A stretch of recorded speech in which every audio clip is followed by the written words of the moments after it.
নমস্কাৰ YouTube channel Gitartha কথনলৈ আপোনাক স্বাগতম জনাইছোঁ। শ্ৰীমদ ভগৱত গীতা এই গ্ৰন্থভাগীৰ এটি সৰল অনুবাদ আপোনাৰ সন্মুখত উপস্থাপন কৰিব বিচাৰিছোঁ। আহকচোন আমি এই শাস্ত্ৰভাগীৰ ভিতৰলৈ সোমাই যাওঁ। শ্ৰীমদ ভগৱত গীতা অথ দ্বিতীয় অধ্যায় শ্লোক সংখ্যা ৯৫ বিষয়া বিনিবৰ্তন্তে নিৰাহাৰস্য দেহিনঃ ৰসাৱৰ্জম ৰসোপ্যস্য পৰম দৃষ্ট্বা নিবৰ্ততে।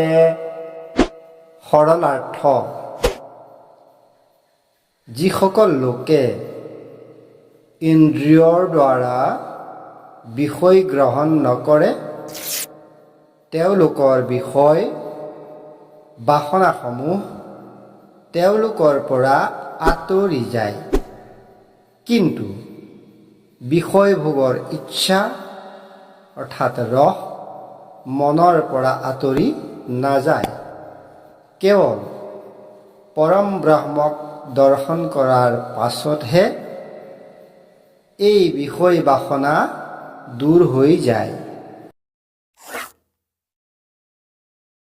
সৰল পদ্য ভাঙনি: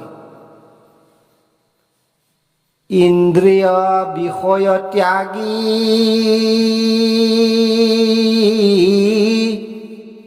পুৰুষৰ বিষয়ৰ ভোগ মাত্ৰ দূৰ হৈয়া যায়,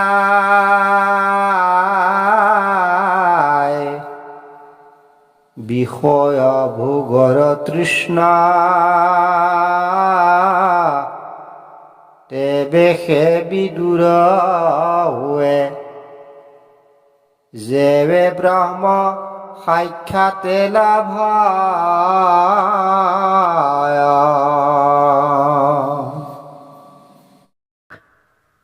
এই শ্লোক ভাগৰ ব্যৱহাৰিক ব্যাখ্যা: উলটি কি চাই আছো, আপোন পৰনো কি বাৰু? মৈত্ৰী আশ্ৰমৰ পৰা অহা এটি পদযাত্ৰী দল আমি মহাবিদ্যালয়ৰ ছাত্ৰ হৈ থাকোঁতেই লগ পাইছিলোঁ।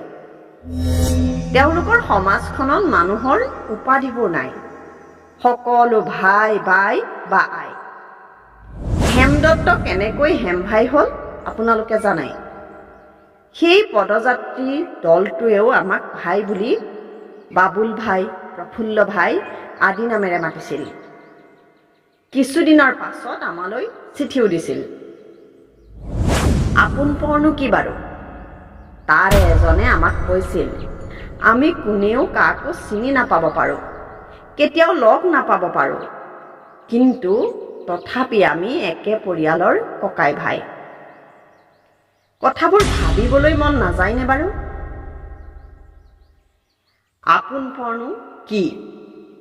যাক আমি সদায় দেখা পাওঁ, মনৰ ভাৱ বিনিময় কৰোঁ, সুখ দুখৰ সহভাগী হওঁ, একেলগে খাওঁ শুওঁ, সেইসকলেই আপোন নহয় জানো?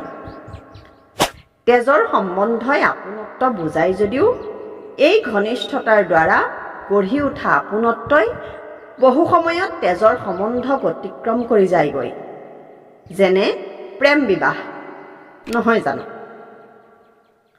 ইনো কেনেকৈ হয় বাৰু? ই এটা মনস্তাত্ত্বিক কথা। সদায় লগ পোৱাজন, সুখ দুখৰ সহভাগীজন, মনৰ ভাৱৰ অংশীদাৰজন আমাৰ মনৰ ভিতৰলৈ সোমাই যায়গৈ।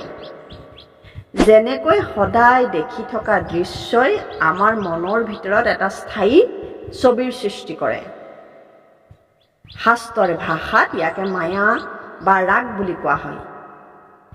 মনৰ ভিতৰত যি সোমাই পৰে সি মনৰ পৰা সহজে ওলাই নাযায়। ইয়াকে আমি আপোন বুলি কওঁ।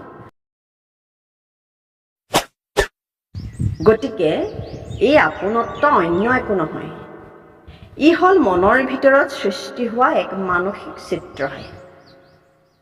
স্থায়ী হোৱা বাবে মনৰ পৰা সহজে ওলাই নোযোৱাৰ বাবে ই আপোন।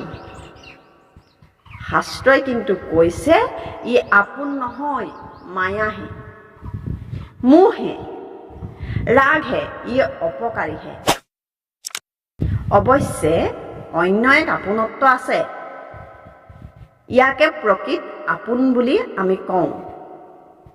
ই হৈছে যি আমাক আপদ বিপদৰ পৰা ৰক্ষা কৰে। কোনোবাই প্ৰাণে মাৰিবলৈ আহিলে নিজৰ প্ৰাণ দিও বচাবলৈ আগবাঢ়ি আহে। সেইজনেই হৈছে প্ৰকৃত আপোন। কিন্তু শাস্ত্ৰই ধৰ্মৰ বিচাৰে ইয়াকো আপোন বুলি নকয়। স্ববংশ আপোন নেকি তেনেহলে? নিজৰ বংশ বুলি পৰিচয় দি ভাল পাওঁ বাবে, একে পিতৃ মাতৃৰ সন্তান বা তেনেধৰণে বিস্তাৰ হোৱা পৰিয়াল বাবে আপদ বিপদৰ সময়ত এজনে আনজনক সহায়ৰ হাত আগবঢ়ায়, সেইবাবেই আপোন। কিন্তু একে পৰিয়ালৰ হ'লেও যদি আপদ বিপদত নাচায়, অথচ বিপদ আপদৰ কাৰণেহে হয়, তেতিয়া কিন্তু আপোনত্ব বিচ্ছেদ ঘটে। যিটো হোৱা উচিত বুলিয়ে গীতায়ো সিদ্ধান্ত দিছে। তেন্তে প্ৰকৃত আপোননো কোন বাৰু? ওপৰৰ ব্যাখ্যাটোৱে বুজাই প্ৰকৃত আপোন কোন। প্ৰকৃত আপোন হ'ল আমাৰ প্ৰাণটো বা জীৱনটো। কাৰণ কোনোবা এজন আমাৰ প্ৰাণৰ বাবে ভাবুকি হৈ উঠিলে সেইজন আনহে নালাগে নিজৰ পিতৃ মাতৃ হ'লেও আমি জানো আপোন বুলি মানি ল'ব পাৰিম? কিন্তু এই প্ৰাণটোনো কি বাৰু? এই প্ৰাণেই ভগৱান নহয় জানো? ভগৱানে সকলোৰে প্ৰাণ নহয় জানো? কিন্তু আমি কিমানজনে ভগৱানক প্ৰাণ বুলি, প্ৰিয়তম আত্মা বুলি, প্ৰাণবন্ধু বুলি মানো বাৰু? আনহে নালাগে কিছু লোকে ভগৱান আছে বুলিও নামানে। মনাসকলেও প্ৰাণৰ সংকটত পৰিলেহে ভগৱানক বিচাৰে। কিন্তু ইয়াত আধ্যাত্মিকতাৰ যি যাত্ৰাৰ কথা কোৱা হৈছে, নিজৰ ইন্দ্ৰিয়ৰ বিষয়সমূহৰ আশা ত্যাগ কৰি কাছৰ দৰে ইন্দ্ৰিয়সমূহক অন্তৰ্মুখী কৰাৰ যি বিধান দিয়া হৈছে, সেই যাত্ৰা আৰম্ভ নকৰিলে আমি কেতিয়াও আমাৰ প্ৰিয়তম আত্মাক লগ পাব নোৱাৰো। আধ্যাত্মিকতাৰ এই যাত্ৰা আৰম্ভ কৰি আপুনি যদি এটা সময়ত আত্মাৰ সাক্ষাৎকাৰ লাভ কৰিবলৈকো প্ৰস্তুত হয়গৈ, তেতিয়াও কিন্তু আপোনাৰ বিষয় বাসনাৰ তৃষ্ণা দূৰ হৈ নাযায়। যেতিয়া ব্ৰহ্ম সাক্ষাৎকাৰ হ'ব, তেতিয়াহে ই আঁতৰি যাব। অৰ্থাৎ এই পৰ্যায়লৈকে আমি বলপূৰ্বক বিষয় বাসনাক আঁতৰাই ৰাখি ব্ৰহ্ম সাক্ষাৎকাৰৰ বাবে একাগ্ৰ হৈ থাকিব লাগিবই। আপোনাক ঈশ্বৰৰ নাম ল'লে বিষয় বাসনা নোহোৱা হৈ যাব বুলি কোৱা নাই। সেই চেষ্টাই কিমান সময় ল'ব সেইটো নিৰ্ভৰ কৰিব আপুনি বিষয় বাসনাত কিমান ডুব গৈ আছে বা ভগৱানৰ পৰা কিমান আঁতৰত আছে তাৰ ওপৰত। কিন্তু শেষ মুহূৰ্তলৈকো এই বিষয় বাসনাই কিন্তু লগ নেৰে, ঘৰলৈকে খেদিব। ঘৰ সোমাই দুৱাৰ মাৰিলেহে ই এৰিব। গতিকে উলটি চাই নাথাকিব। গতিকে পিছৰ ভিডিঅ'সমূহ পাই থাকিবলৈ আমাৰ চেনেলটো ছাবস্ক্ৰাইব কৰি বেল বুটামটো টিপি থ'ব আৰু লাইক, কমেণ্ট, শ্বেয়াৰ কৰিবলৈ নাপাহৰিব। ধন্যবাদ।